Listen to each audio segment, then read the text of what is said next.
you're just so thankful that people will drop and help you. Like I said, Jim's got jobs, Jim's got other things to do, but I can't say enough to perform in my agree for the state what they've done. You're always happier to get equipment than they were. Some of them get $3 a call or something like that to kind of make up for the gap. Most of them are happier to get equipment than they were to $3 or $5 for a call. Pretty dedicated bunch once we paid them. Never seen anybody get rid of a volunteer. Any other witnesses in favor of Senate Bill 613? Senate Bill 613. Anyone in opposition to 613? Anyone for informational purposes? 613. Seeing none, that concludes the hearing on Senate Bill 613. Senator, thank you. Thank you. Next up, Senate Bill 695. Senator Sifton.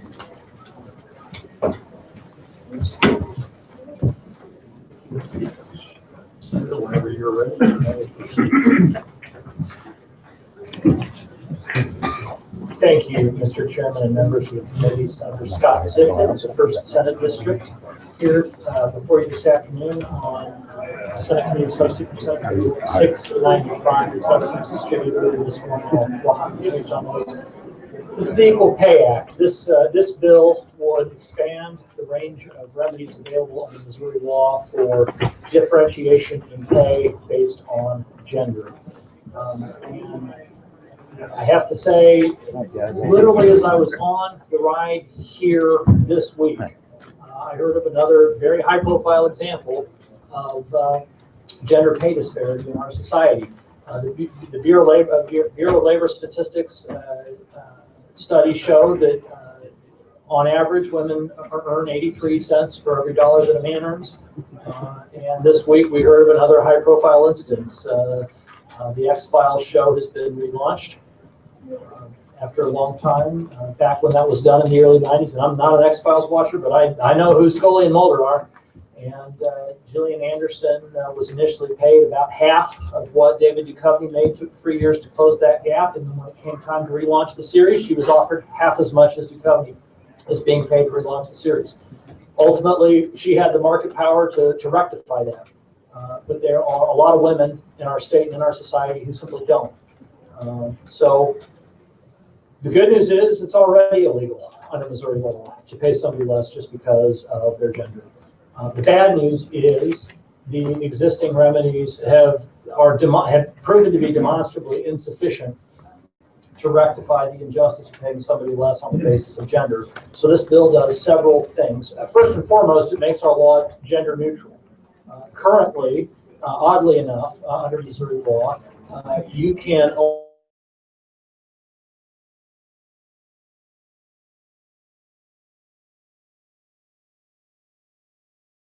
less based on gender. He doesn't have that remedy. So we make the law gender neutral in that regard. We have an exception for bona fide occupational qualifications. We provide not only recovery of lost wages, but up to double damages. Allow for injunctive relief, which is currently not in statute, and also recovery of court costs and attorney's fees. One thing the bill does not do is include punitive damages. And I will tell you, there are probably some people who wish that it did, but the bill does not include that. It will also, if I could just walk through the changes on the substitute, on page 2, section 2, we make it clear that the bill would not change existing remedies under the Missouri Human Rights Act.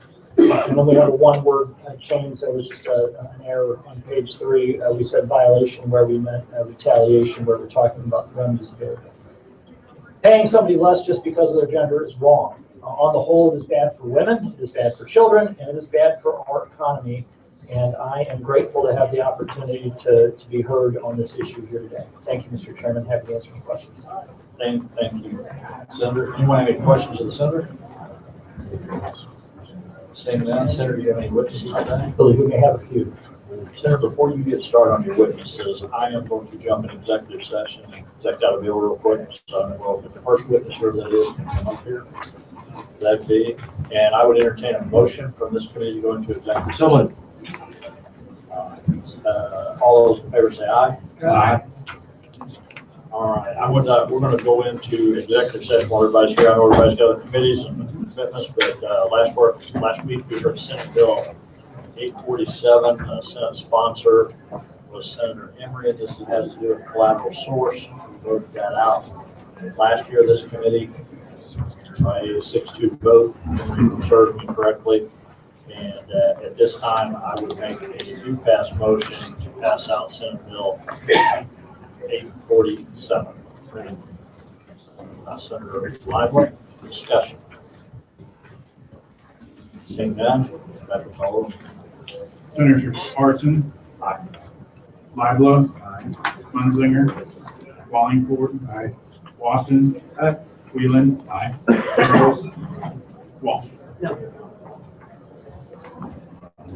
By your vote of 5-1, you voted to pass Senate Bill 847. You pass motion. I would now entertain a motion to go back to the committee. So move by Senator Lively. All those in favor say aye. Aye. We are now back into the committee, and we are ready for the first witness. We'll make sure all witnesses fill out a witness form and state your name, who you're with, and we're ready to go. Sure. Wendy Doyle with the Women's Foundation.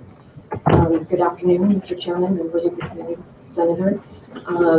For 25 years, the Women's Foundation has been investing in equity and opportunity for women of all ages. Women's Foundation supports policy measures such as Senate Bill 695 that encourage productive work environments and lead to greater economic development. One component of our work is equal pay for equal work. Not only do women represent 51% of our state's population, they are politically engaged as well. At least 65% of Missouri women voted in the last presidential election, which is a larger percentage than Missouri men and is even higher than the national average for both men and women. Research is a big component of the Women's Foundation. Last year, we released a research study called The Status of Women in Missouri. It was commissioned by the University of Missouri. That research included qualitative data, which encompassed focus groups around the state in Kansas City, Springfield, and St. Louis, and even focus grouped men, so we could hear firsthand what they felt the issues were and express concerns about household budgets and wives as well as daughters being having a sustainable economic self-sufficiency. To give you an example of our research, which included the community survey results, Missouri women make up 48% of the paid labor force, slightly higher than the national rate of 47%. Another positive, women are less likely to be unemployed than men. All that being said, for our data from that research study, in Missouri, on average, women make 71 cents to the dollar that men make. And we compare that to the national average that we state in our research study of 78 cents to the dollar that men make. So you can see that there is a wage gap. Center of the state in Carroll County is the widest pay gap of 51 cents to the dollar that men make. So you can see that we've got some work that can be done. One of the things that we want to draw from an economic development perspective is if we can close that pay gap, what does that mean for Missouri? Our research shows that we are losing a combined total of $8 billion due to this wage gap. So what that can mean in dollars and cents, and breaking it down, 73 more weeks of food for a family, 8 more months of mortgage and utility payments, and nearly 13 more months of rent. 2,900 additional gallons of gas if we can work to close the pay gap. So you can see there's work that can be done. Our position is economic development will continue to be essential to Missouri's next chapter of economic growth. And we see this as being in support of the Senate Bill 695. Any questions? All right, thank you for your testimony. Any questions of the witness? Seeing none, thank you for your testimony. Anyone else in support of Senate Bill 695?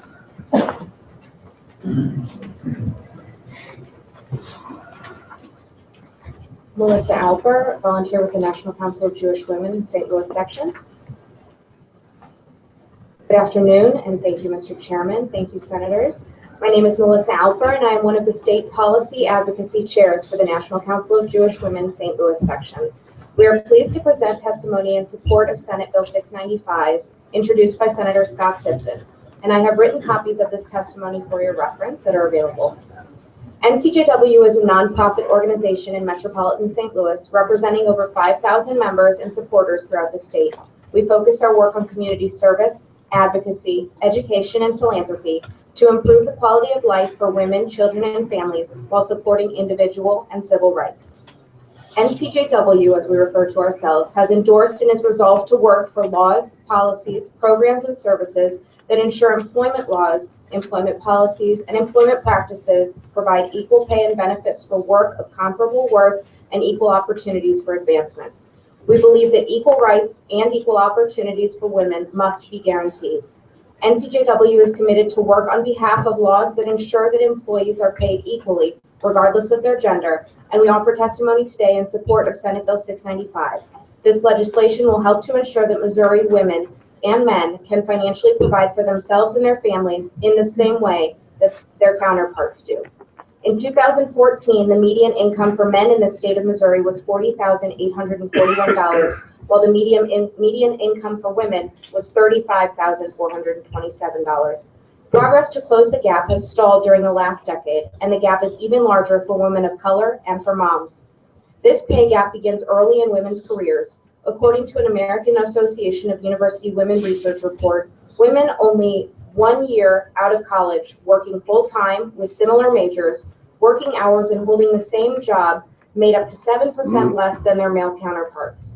The current pay gap is problematic for women, children, and families in our state. According to the Center for American Progress, nationwide, over 63% of mothers are breadwinners for their families. When women's wages are lowered due to gender discrimination, their families' incomes are often significantly lowered as well. In addition, this pay gap affects women's futures and their retirement. Social Security benefits are lower and retirement funds are lower, sometimes requiring more assistance later in life. NCJW's commitment to women, children, and families is demonstrated through our numerous community service projects and advocacy. We know that nonprofits cannot do this job alone, and that government must do its part through changes in public policy.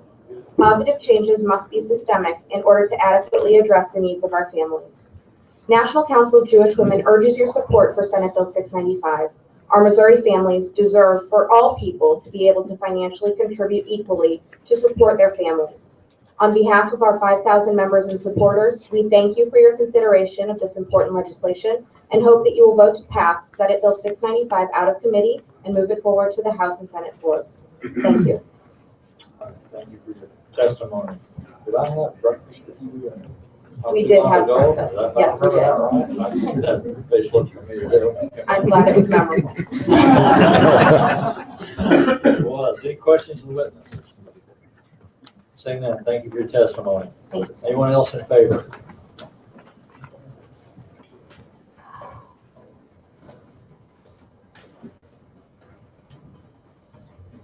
Mr. Chairman, Shane Cooper today representing the Greater Kansas City Chamber of Commerce. I apologize, I don't have the statistics such as the previous two witnesses, but we'd like to go on record in support. This is on the Chamber's agenda for this upcoming session, and our members see the benefit in treating everyone equally when it comes to fair wages. Be happy to answer any questions.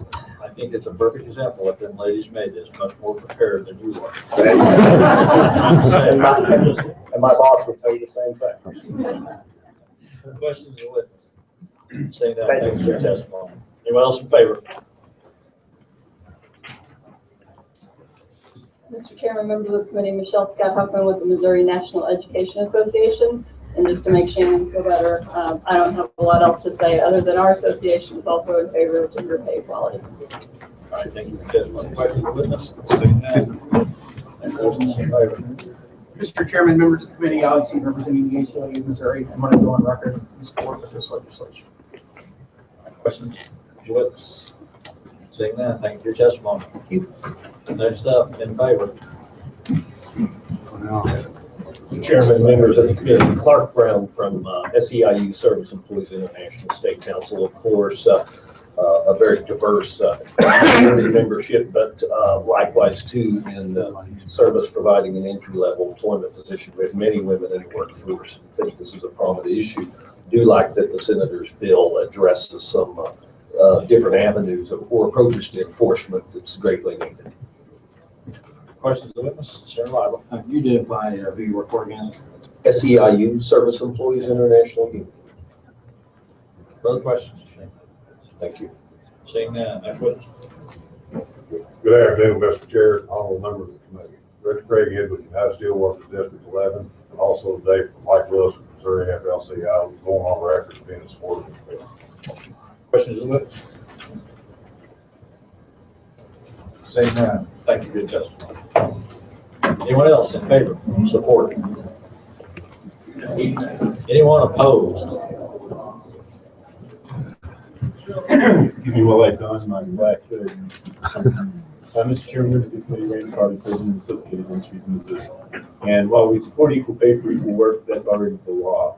What this bill tries to do is set up equal pay for equivalent work, and that's a much harder nut to crack. To give you an example of why we would have issues with this, if an employer gets it wrong, they can be sued. One of the groups that pushes this idea talked about their successes in comparing wages. And they had compared school head secretaries with audiovisual technicians.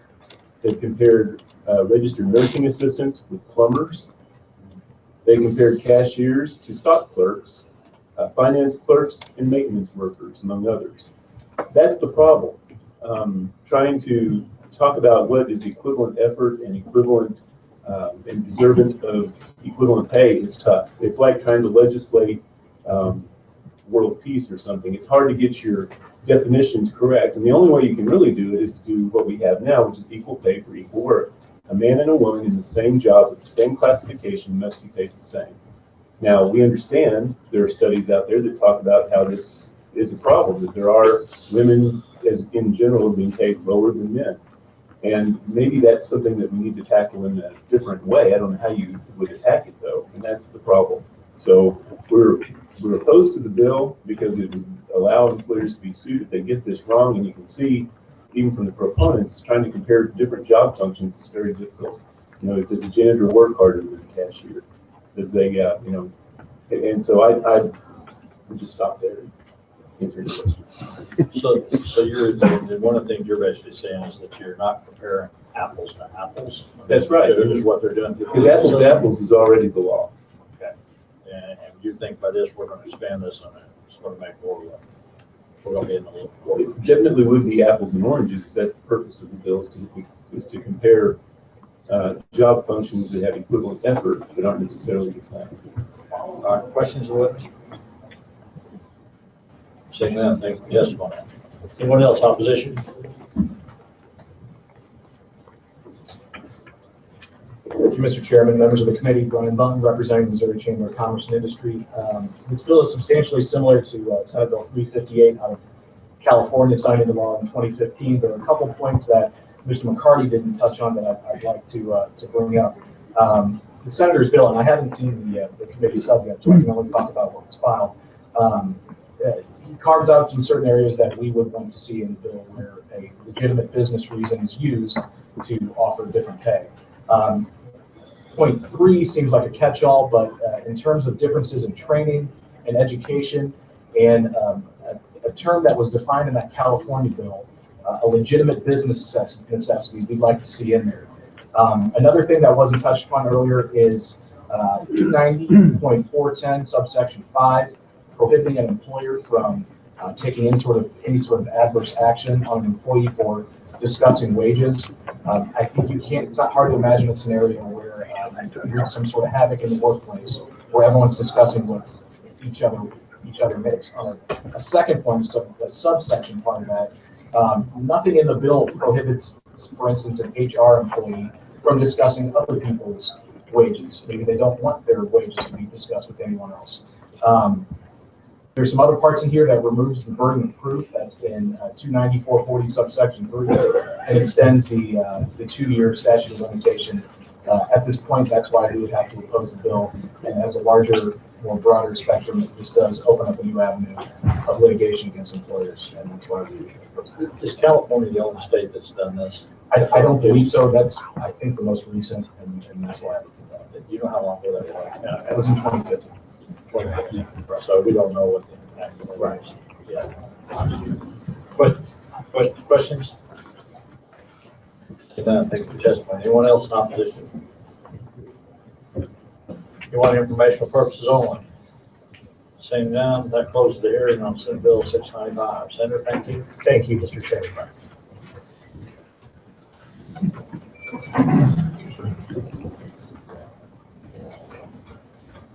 Next up, Senate Bill 700, Senator Schatz.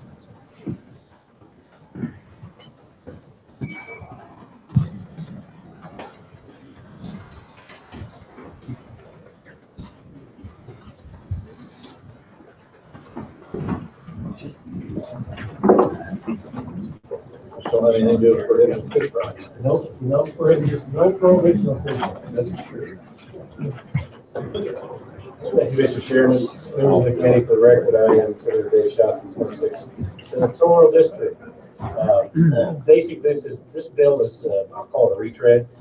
We've heard this measure, I think this is the third year in a row that we've heard this measure. It's passed both chambers of this House multiple times. Hopefully, we'll get this an opportunity to put this into action, because this is something that will definitely help employers, and again, helping out small businesses. I think that's part of the goal that we are brought here to do. What this does is the experience rating for workers' compensation insurance is a uniform system which contains reasonable eligibility standards, providing adequate provisions for loss prevention and price sufficient premiums differentials to encourage safety. What we're trying to do here is one small thing. The out-of-pocket cost that an employer can pay is currently capped at $1,000. We want to be able to move that threshold up to say, basically, my analogy is this. Every time you get a dent and ding in your car, you don't turn an insurance claim. You'll fix it on your own. Currently, the law allows $1,000 out of pocket to pay for no lost time claims. We need to raise that threshold, because no longer can you go to the emergency room and get a finger stitch out and be back to work and not spend more than $1,000. This threshold was tied to the split point. I don't want to really go down into that weeds of that, because it's really a little more complex, but in general, it just says that we're raising that to right now to $3,500. An employer can pay that out of pocket. It doesn't affect anything that has to do with the worker at all. It's just an option for the employer to be able to pay it out of pocket in order to be able to control the cost of his insurance and prevent that from rising and helping control those costs. There is some language in here that also, I believe, addresses the contractor's premium credit and the quarter in which it can be turned into, and which quarter they calculate that credit from. I have a provision in there that it calculates in any quarter that previous quarter that employer would like to apply it to. I'm a company, our company's renewal period is March 1, and currently they only allow you to look at the third quarter of the previous business year. So again, it's not necessarily apples to apples whenever you're looking at what quarter maybe you've done a majority of prevailing wage work, and this will allow us to return that into any quarter, for any quarter that would be, that contractor's premium credit would be eligible for. So that in a nutshell is what this business does. It's a good business, small business bill, a good government bill, and I think this is, hopefully this body will believe that as well. Thank you. One question for us on the quarters you're talking about. Yes. Currently, go back to the third quarter. Yeah. Okay, and this would be what now? It would allow you to apply it to any quarter in the previous 4 quarters that you worked. Currently under the system, like I said, when you look at the contractor's premium credit, they look at when you pay wages that are excessive above what I'll call what these probably the state average weekly wage. They calculate the premiums. They refund premiums when companies pay higher wages. I believe you do prevailing wage work. And so they look at the third quarter and they calculate your discount based upon the third quarter, only the third quarter. Well, if you're a company that maybe did a lot of prevailing wage work in the fourth quarter, you're not eligible to get that credit. So I'm saying we could look at any quarter of the previous year that you're eligible for that premium credit. Any questions of the Senator? Saying none, is there any witnesses? I believe there are. Oh, I'm sorry. Senator Wall. I'm sorry, Senator, I just walked in because we heard this bill last year. Yeah. Okay, so this wouldn't affect the employee if, say I fell off a ladder, I got hurt, you take me to the hospital, I get my foot bandaged up, and everything looks good. What happens 6 months down the line if I have an issue. It's still, you're still covered under the same circumstances, same cover. It's just where we pay those, where the insurance company pays it, or the employer pays it out of pocket. So nothing changes for the employee. All medical costs are covered. Any future medical costs associated actually are covered. But again, it just allows the employer to pay those out of pocket expenses. And again, it helps them manage their cost of insurance, their premiums from possibly going up. Okay, thanks. Yeah.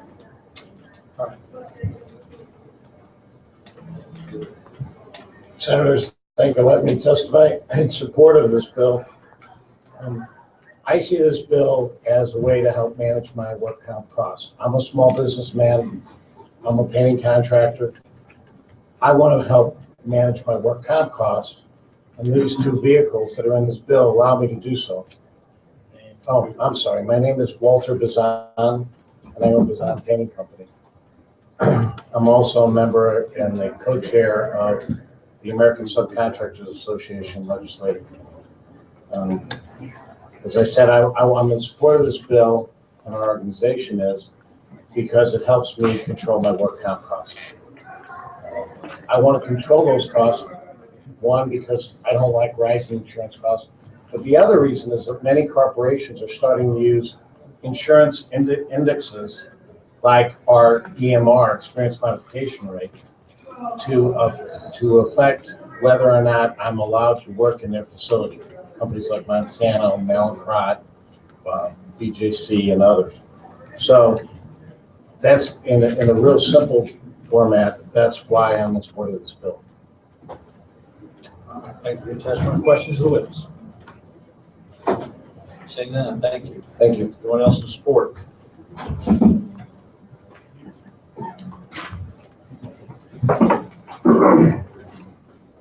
Thank you, Senator. Terry Briggs. I'm a registered lobbyist with Site Improvement Association, and I also have testimony here from Rich Barr, who's a engineer and surveyor out of St. Louis. Our association is in support of Senator Schatz Bill 700, and as you've noted, it's somewhat similar to you all because we've been at this for about 2.5 years now, and there's never been a problem with Senator Schatz language. It's always been somebody else tying something to it, or for whatever reason. So it provides greater flexibility to the contractors, which we think then helps them to hold down their cost on workers' compensation.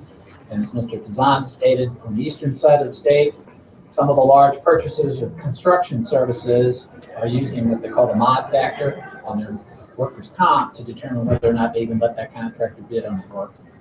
So I will remind the Senate too that last year this bill came out 32-0. There wasn't a dissenting vote that occurred in the Senate. Again, it's another issue that emphasized. All right, questions of the witness?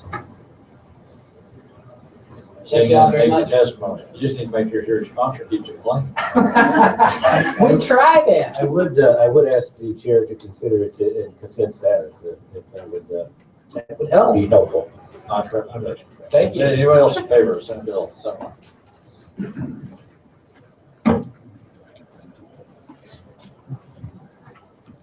Mr. Chairman, Brian Butler, representing Missouri Chamber of Commerce and Industry. There's not much more I can add, but it's a way to keep those work comp costs down. Thank you, testimony. Questions of witness? Seeing none, thank you. Next up, in favor. Chairman Shannon Cooper today, representing the Construction Employers Coalition. I'll be brief in support of the legislation. Would like to see it finally passed. Thank you. Thank you, testimony. Questions of witness? Seeing none, thank you. Next in favor. Chairman, members of the committee, Randy Carty again, Associated Industries in Missouri, on record in support. Thank you. Testimony. Questions of witness? Seeing none. Next in favor. Opposition. Anyone in opposition? Senate Bill 700. Anyone informational purposes only? Seeing none, that concludes the hearing on Senate Bill 700. Thank you, Senator. Thank you, Chair. Next up, we have Senate Bill 702. Munzlinger.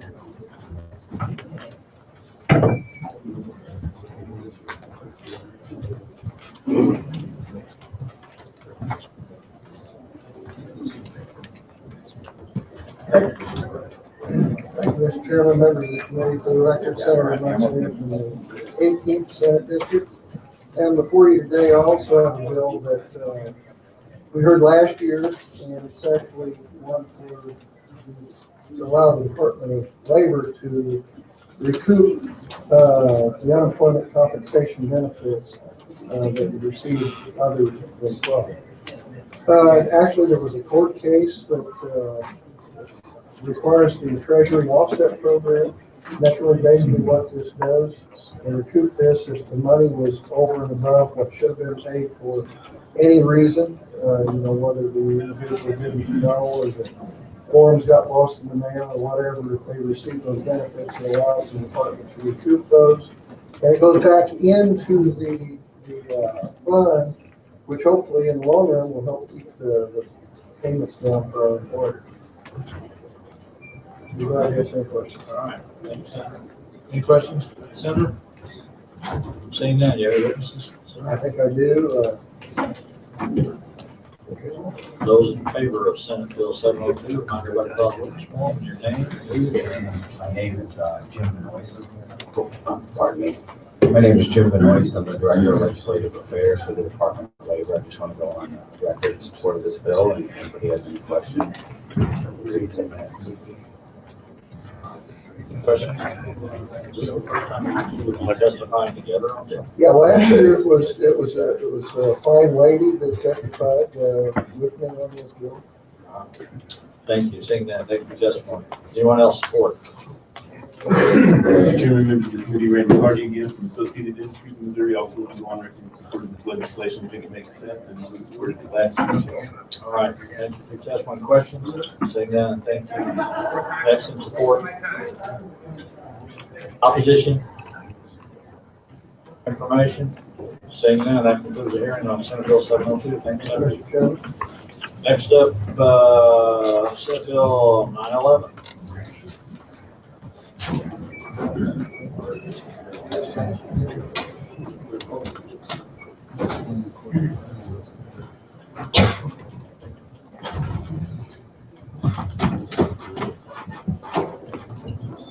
Senator, whenever you're ready, you may proceed. Thank you, Mr. Chairman, members of the committee. Thank you for the opportunity to present to you Senate Bill 911. What this bill does basically is a few things. It allows HMOs to require enrollee cost sharing, which would be like co-payments, co-insurance, and deductibles. And the reason for it is right now PPOs are taking up a larger and larger share of the market, and at the rate we're going, HMOs will be a thing of the past, won't be an option for people. So this is a way to kind of preserve that option for those people that might want to choose an HMO. The other thing it does is it kind of clarifies the use of an EPO gatekeeper plan, which is something that we approved in 2013. I've got people here that are much more expert in this field than I am, and I will answer any questions or maybe refer some to them.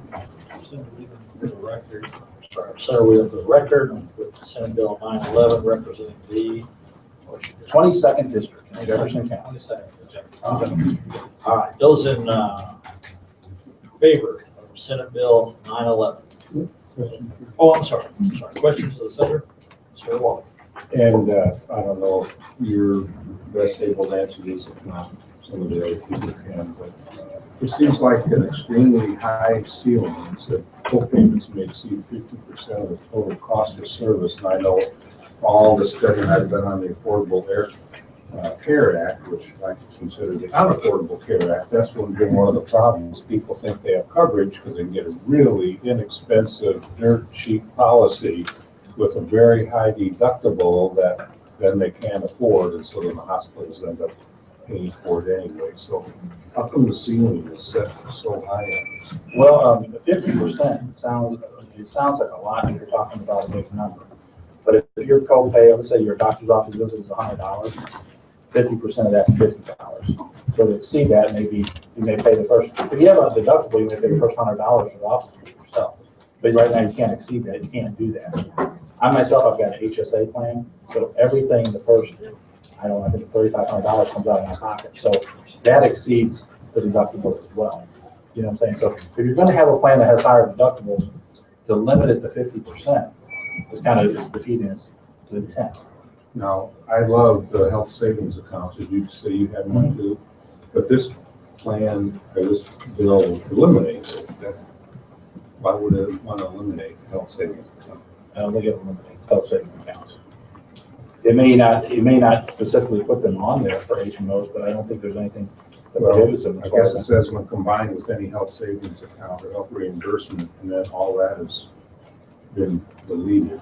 Okay, so what that's saying is, you don't necessarily, from the way I read the bill, you don't have to have an HSA in order to have an HMO plan.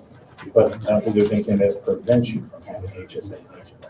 I guess is my take of it.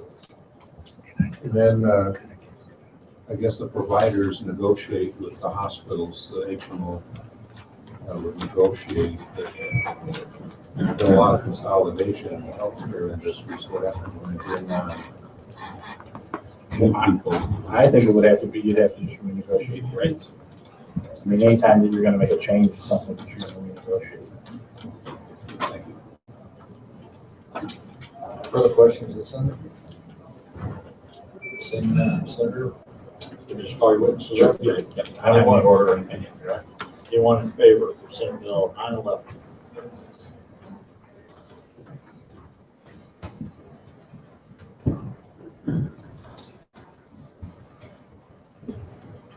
Chairman Shannon Cooper today, representing Blue Cross and Blue Shield of Kansas City. I'll try and answer some of the questions. I think the Senator did a pretty good job addressing it. I'll speak to Senator Wallingford's concern about the decoupling of the health savings account from the HMO plans. The language a couple of years ago that is in statute now currently set up a scenario where you had to fund the health savings plan at a larger amount than what the IRS actually allows you to do. So there was a conflict that if you put that amount in there, you're in violation of the federal law and the IRS rules for a health savings account. Another issue was that it called for the maximum contribution to be put in place at the time of the purchase of the plan, which was $6,800, which most people could not afford. So hopefully that explains your question about the deletion of that language.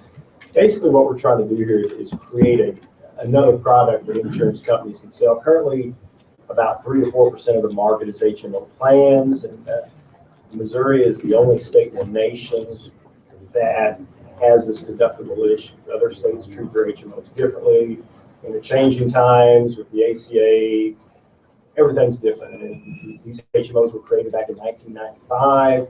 We're just trying to change with the market and create a new type of product that, it's not going to be hugely popular, obviously, but it is a product that is viable in the urban areas with larger employers that like the benefits of an HMO. But currently, the costs are so high that they don't qualify on the exchange, and it just pushes people away. Another issue is we all talk about bending the cost curve and saving money, and that is helping our members be more responsible and take a greater role in the cost of their plans with a little bit of financial participation, so that the HMO, as we try to restructure it, that's the direction we're going. But at the end of the day, we would just like to have as many products as possible to offer to your constituents and the employers that are purchasing, so that there are options out there in the ever-changing world of healthcare. And I'd be happy to answer any questions and try to better explain our position, Mr. Chairman. Thank you. Question, Senator Washington. I'm just trying to, nobody probably wants catastrophic policies, especially for young people, more than I do. I think it's kind of one of the answers. And I love the health savings account, as Senator down there said. But I could also, frankly, I'm just going to call a spade and throw everything out here. I can also see where when you've got this high deductible, probably hospitals are going to get stuck with it because they won't pay. What do you do about that? And Senator, I don't discount your concerns whatsoever. That somebody walks into a hospital right now, if they've got a PPO plan, which represents about 95 to 96% of the market. Many of those plans are tailored for a high deductible. I have one. I think it's a fallacy to say that everybody that has a high deductible plan is a deadbeat. And it's a fallacy to say they are all deadbeats, but it's damn sure a fallacy to say that all of them are going to pay. No, I wouldn't disagree. And I would say that there's probably not a business sector out there, whether it's hospitals, health insurance, that has to collect bills. And I don't disagree with that. But at the end of the day, it does not benefit us to try and create products that disallow people we contract with to get paid. I mean, at the end of the day, we've got to have them there to have a viable network. So it's not in our best interest to create a product where they get stiffed and don't collect, because if they do, they're not going to want to be in our network, they're not going to want to see our customers. That makes sense. Getting better than that? I'd say if I had a better idea on how to collect, I probably wouldn't be here, so. All right, thank you. Further questions? Senator Munzlinger. Yes. In this bill, is there anything in it that reduces or impedes the freedom of choice in selecting a healthcare provider? From the, you mean the patient? Yeah, from the patient being able to select the healthcare provider. The structure of an HMO is to have a network where you contract your rates with. So if you're in that HMO, you know exactly what facility you can go to.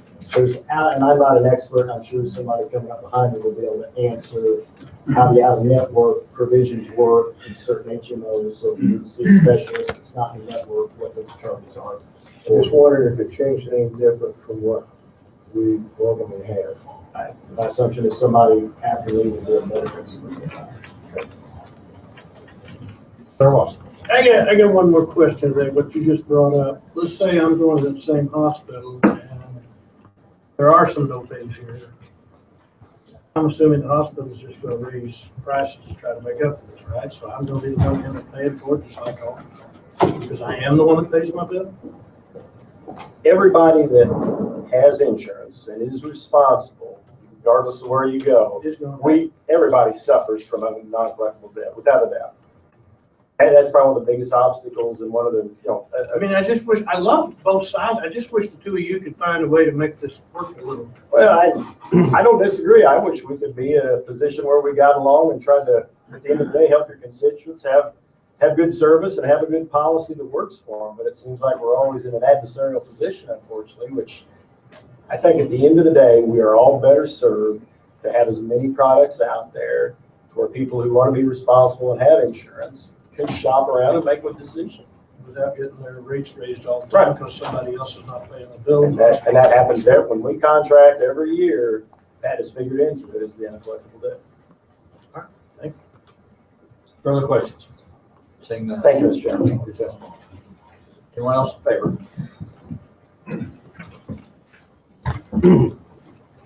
Chairman, members of the committee, Bill Shubai on behalf of United Healthcare. We see this legislation as absolutely critical to the future viability of both the free market, private insurance market, and the health insurance exchanges. What we've got in this state right now are artificial limitations, frankly, on both of these plan design options. We let HMOs have a gatekeeper, but we don't let them have a deductible. 3 years ago, we passed a law creating EPOs. We let EPOs have a deductible, but they can't have a gatekeeper. What we're really trying to do with this legislation is level the competitive playing field, give all carriers more tools in the toolbox to bring new plan design options to the table. Senator Munzlinger, directly to your question about freedom of choice. We're not looking to restrict anyone's freedom of choice of providers. What we're trying to do is add an additional option out there in the marketplace. And what we found in the first 3 years that these plans have been available on the exchanges is they're quite popular. About half of the plans sold on the exchanges are EPO plans. What consumers are saying is, I'm willing to take a narrower network in exchange for a lower premium. Now, if that type of plan doesn't suit your personal needs or your family's needs, then don't buy it. But if you want to purchase a narrow network plan because affordability is your #1 issue, then we ought to make those available. We're not trying to force anyone into any particular plan design. What we're trying to do with this legislation is really bring new, innovative plan designs to the table. All right, questions of the witness? Seeing none, thank you for your testimony. Next up in favor, Senate Bill 911. Members of the committee, Origin on behalf of the Missouri Pharmacy Association. This is kind of one of kind of in favor, kind of not, because it's Jorgen Schlemmer on behalf of the Missouri Pharmacy Association. I'm up here kind of in favor, kind of opposed. There's 2 sections of this bill, and so you kind of have to choose. You're going to come up in favor or against. So The HMO language as it sits in there today, we don't like the high threshold, the $6,800. $6,800 is what people have in the PPO plans right now. You go with PPO plan, you go to a provider, and it's exactly what the whole discussion's been about, is the provider gets stuck with a high accounts receivable. There was a great article in the St. Louis Post-Dispatch talking about how accounts receivable for providers are going up because they can't collect $6,800. People don't have $6,800 to pay for their healthcare bills. But the HMO deductible is very low, so low that the premiums have to be higher to compensate for a very low out-of-pocket. Therefore, the premiums are so high, they can't sell those plans, nor can they really get them on the exchange, so they're not available.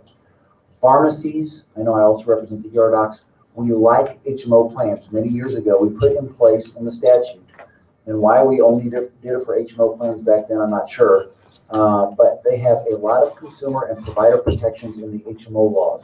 We like more people under the HMO law than we do like under the other laws. The only way to get more people into the HMO law is to increase their out-of-pocket a little bit, so the insurers will lower their premiums a little bit and be able to get those plans back on the exchange where people will purchase them. That we like. Making the HMO plan $6,800, which is a federal, or $6,825, I can't remember what the exact number is. That's a federal number. That's not a number that we dream up in the state. That's a Fed number that, hey, you can't have out of pocket more than $6,800, whatever it is, that and change. That's why the PPOs have that number. We would like that number to be lower. We think that a number less than that allows the HMO plans to be sold, but at the same time doesn't expose the provider to such a high accounts receivable number.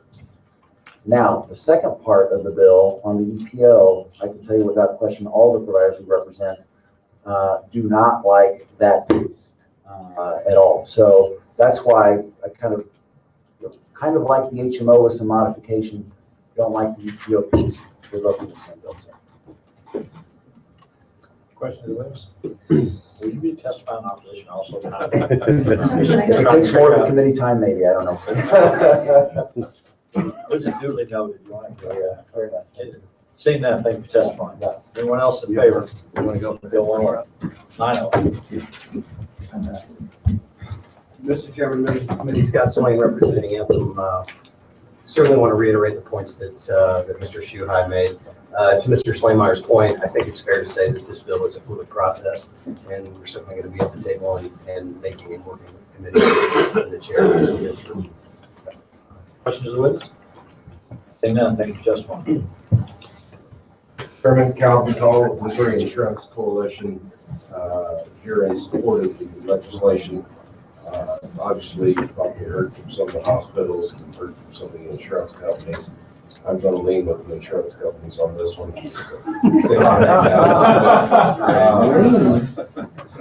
Senator Watson, I think we've got a good idea. I think two sides ought to rub their noses together, and I'm going to listen to the hospitals to see if they have any suggestions. We've made a couple of suggestions for alterations to the bill. You're both very reasonable people, and you just need to find something that's a little more workable for everyone. I agree. Any other questions of the witness? Seeing none, thank you. Anyone else in favor? Seeing none, opposition? Anyone in opposition?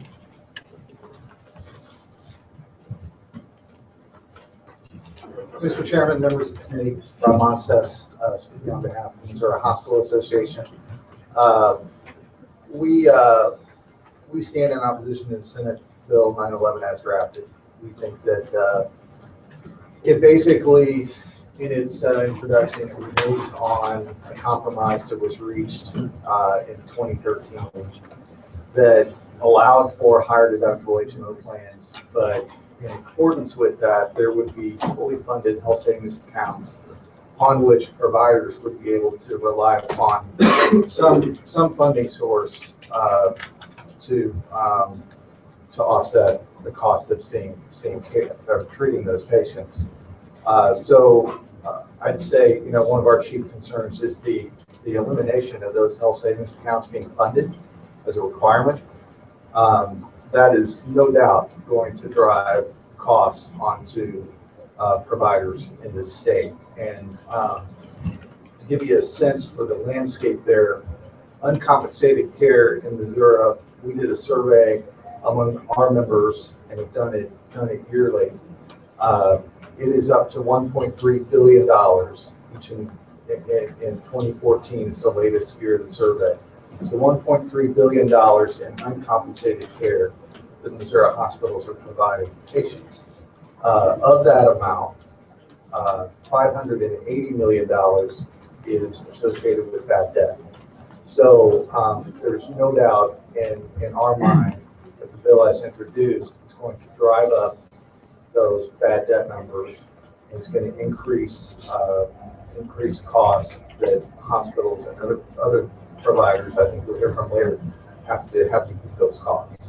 And to get to Senator Lawson's point, any kind of costs that are not collected, you know, our institutions have to function. They have to make up those costs in other ways. So in the negotiations that go on with commercial insurers and other products, those rates, the premium rates that the people that are paying their premium, paying their deductible and doing what they're supposed to do, those rates are for sure going to go up.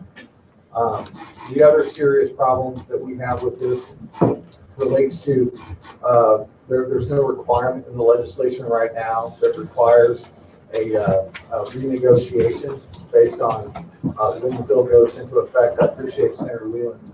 You seem to be very open to that issue. We've got some language, I think, that would address that specific issue. So that's another item where we'd be happy to talk to the sponsor and provide some language, provide some middle ground there. Related to the EPO, heard testimony previously about problems with that particular issue. People, among our membership, we have those that are that like to work with the EPO products and are in favor of that. We have other members that don't like those. So we're kind of stuck in the crossfire on that particular issue. Mr. Cooper mentioned the conflict in the statute related to the federal max on HSAs and what is required in current law. I think that's something that we would be open to fixing that so that if you can max out what is the current max on HSAs, which I think for individuals in the $33 to $100 range, something to that effect, and have that. So we're open to sitting down and discussing things with the sponsor, but the bill as drafted, we stand in opposition. Questions with? Seeing none, thank you, testimony. Anyone else in opposition? Position. Mr. Chairman, members of the committee, President Phil, here on behalf of Mosaic, which is formerly known as Department of Health in Northwest Missouri. I would reiterate what Mr. Mons has said. The interesting thing about Mosaic is we did an analysis of our bad debt. 70% of our bad debt is already posted to insurance. This is going to compound that problem even better or even worse. And I don't think we're in the business of being election agencies. So, interestingly, and you watch the newspaper, we tried to go after that bad debt, and we got a pretty nasty letter from Senator Grassley asking why we were going after this to try to get those bills paid. And we had a difficult issue, and we looked at readdressing that. But I'm just saying this bill seems to make the problem worse, not better, and us getting paid. Questions with us? Seeing none, thank you, testimony. Anyone else in opposition? Mr. Chairman, Senator David White here on behalf of BJC Healthcare and Consell, and just wanted to share a couple of thoughts on going on Senator Lawson's questions as well as others. So to some extent, we view this bill as just another caution. And so when you think about the provider community right now, you have people that are getting care. They're paying premiums to an insurance carrier. And the theory is that at some level, when they walk in the door, there's some mechanism of payment. When we negotiated this arrangement with the insurance companies 3 years ago and talked about this ability to offer these high deductibles, everybody seemed to agree it makes sense to offer the high deductible in concert with some form of payment, some backstop, so that you weren't essentially just basically taking more money out of providers so it could go either into insurance companies or in other places. It was a recognition of the fact that people don't have $3,000, $4,000, $5,000 in their bank account just to pay a provider when they walk in there. The idea was we can all work together, and that was the compromise. And if we need to visit about the extent of the compromise and how much we need to move up and down, I think the provider community is more than happy to do that. I don't think we're trying to take away the ability of insurance companies to offer products. What we're saying to the insurance companies is, when you come up with these new products, they shouldn't be on the backs of the providers. And that's exactly what this does. It just essentially allows it to be a cheaper premium, knowing that they're basically not going to pay certain providers for the services that they render. We don't have a choice when somebody walks into our emergency department to provide service. The insurance company is offering to basically take care of those problems. We shouldn't be at the expense. So, from our perspective, that's the issue. And there are a lot of things that we could be talking about in this conversation to make it easier for providers. Uniform forms for credentialing, for prior authorization, direct payment to providers when people come in on emergency level. So there's all kinds of conversations that can happen here. But in the vacuum of all those conversations, what it seems to be is more conversations about the providers will take another hit so that, insurers have an opportunity to offer less expensive policies. We understand their point, but we just think it's wrong. Questions of witness? Seeing none, thank you. Anyone else, opposition? Brian Burns here on behalf of Hospital Corporation of America, one of the number of facilities in the western side of the state. In 2014, our uncompensated care was $83.7 million, which is a pretty significant number. So for those reasons, as others mentioned, we don't recommend opposition. All right, thank you for your testimony. Anyone else? Opposition? Mr. Chairman, members of the committee, my name is Tim Van Zandt. I'm the St. Louis Health System in Kansas City on behalf of our 10,171 employees and our 10 hospitals. I'm here to testify in opposition. I think what has been said is accurate. A couple of observations that I made basically is that you had heard previously that one of the reasons for decoupling the HSA from this particular product, should they be able to sell it, is the fact that nobody seems to have the money to contribute to the HSA. This is when they're sitting down and deciding what kind of a plan they want. Well, what are the odds that when they're sick and sitting in the ED, they mysteriously come up with this high deductible like $6,800? I think most of us would be hard pressed to return to this today, come up with that kind of money. So eventually then basically to the point of being pushed. So whether it's through the insurance company coming up and making that contribution, or if it becomes uncollectible and bad debt, as it many times is, it doesn't make any sense when you're buying the plan. It doesn't make any more sense when you're actually being forced to pay your provider. And then lastly, it was also mentioned that there isn't an industry that doesn't have to collect bills. Well, when you don't pay your insurance premium, guess what? They don't come collecting it. They just drop them. We have something called ERISA in the healthcare world, and we're required to provide care regardless of your ability to pay this. So at the end of the day, we do have to collect our bills, and many times it's uncollectible, and it becomes a bad debt. Unless there's any other questions, Mr. Chairman, I finish. Thank you for being here. Questions of witness? Seeing none, thank you. Anyone else in opposition? Mr. Chairman, Jeff Hall, representing Missouri State Medical Association. Opposed to Senate Bill 911 as it's written, we're excited to hear that the insurance companies are willing to sit down and talk to us about some things. We had some great ideas that have come up in this building the last 15 years that would bend the patient's cost. And they've been dismissed out of hand by the insurance companies for all that time. We could introduce standardized prior authorization forms. They don't like that idea. We make physicians' offices run a lot smoother, and we pass those savings on to patients. We have real-time cost transparency. They haven't been willing to sit down and talk to us about that. So there's lots of things we can do on the opposite side of the economic spectrum that would bend the cost curve for patients without requiring physicians to chase bad debt and perform higher than Thank you. Any questions? Saying none. Anyone else? Opposition?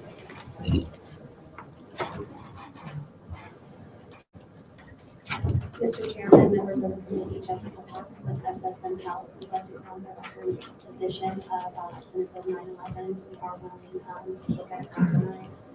Like as Brian Burnsgetter stated, we had $176 million down here last year. So. Any questions or witnesses? Thank you for testimony. Anyone else? Opposition?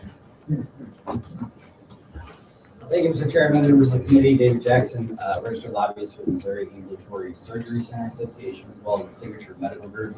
We represent independent physician groups who are not always have the advantage of being part of a larger network or a larger hospital group, and we certainly deal with those negotiations a little bit differently. We think the overall concept of a exclusive network and gatekeepers kind of goes against the principle of allowing patients to be in charge of their own care and allowing more transparency and options in the market. Any questions or witnesses? There's been too damn many of you on the other side. Now I'm gonna take that side. You, of all people, should be for more responsibility. I mean, these people ought to be responsible for paying some of this. It's the only way you're ever gonna solve this healthcare issue is for people to have some skin in it. We're not suggesting people should be responsible for the process. Well, you kind of are. People should have options and be able to go to the places and specialists they think it's the best need of their care rather than letting insurance make that. Well, I think unless there's some skin in the game, you're never gonna solve any of this. I'm not saying they should have a tremendous amount where they can't pay $5 or $6 grand. But some skin in the game is not a bad thing. I think the problem is there's not enough transparency. I don't know about transparency, but there should be some skin in the game for the patient. Here, it's all free. They don't care what. I agree with that. Oh, thank you. Other questions? Witness? Saying none, thank you for your testimony. Anyone else? Opposition? Anyone informational purposes only? So you got anything you want to add? You just want to take your seat? I would say I withdraw my motion for consent. Got a little bit of work to do on it. That, I think everybody on this committee understands that. Well, let me just say something on this, and I think reading the committee up here a little bit, but it goes back to maybe back home when I used to have tough decisions I used to have to make, and I'll just do this, I'll just answer this particular issue. I have some friends that are for this, and I have some friends that are against us, and I stand behind my friends. So I'm going to say you guys need to have several meetings before you come knocking on my office and want an appointment with the chairman. So I suggest for every parties to be there. You probably ought to have some meetings, because I think the majority of this committee is going to feel the same way before we take any action on that. So, Senator, thank you for your testimony. With that, that concludes the hearing on